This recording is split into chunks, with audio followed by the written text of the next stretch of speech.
You're not taping again, are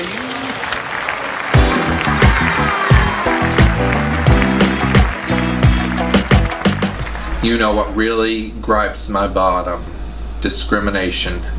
And one of the biggest discriminations in this country is that of ventriloquist dummy Americans. I think you all know what I'm talking about.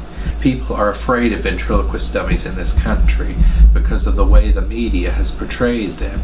I remember when I was little, my mother took me to see Magic.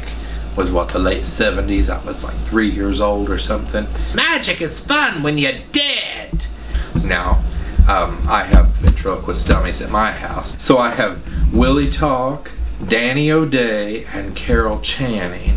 But I had told my mother that Willie Talk and Danny O'Day were gay and that they were having a relationship.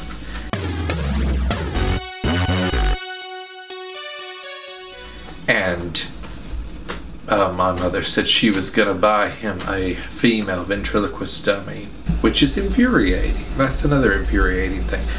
They're not together anymore because if I can't be in a relationship, Willie Talk can't be. Okay? Just think it's rude.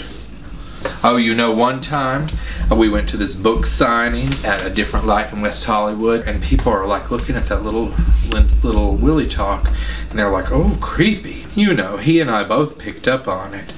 We get back to the car, and we're on our way to the after party, me and Willie Talk and the entourage, and I noticed that Willie Talk's hair is missing. And now Willie Talk, you must know, had on this little hairpiece.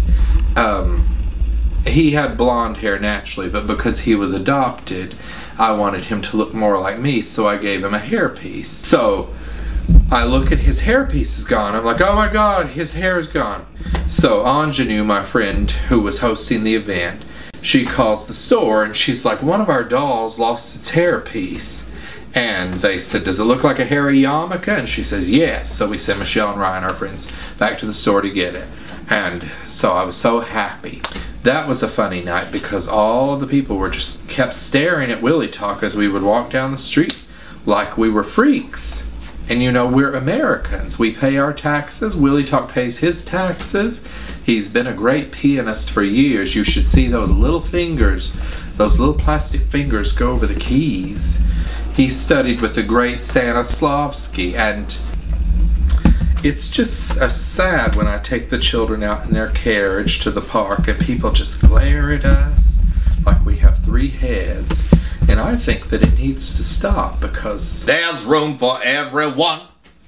And then cut. I don't think you have to pay for just a few notes.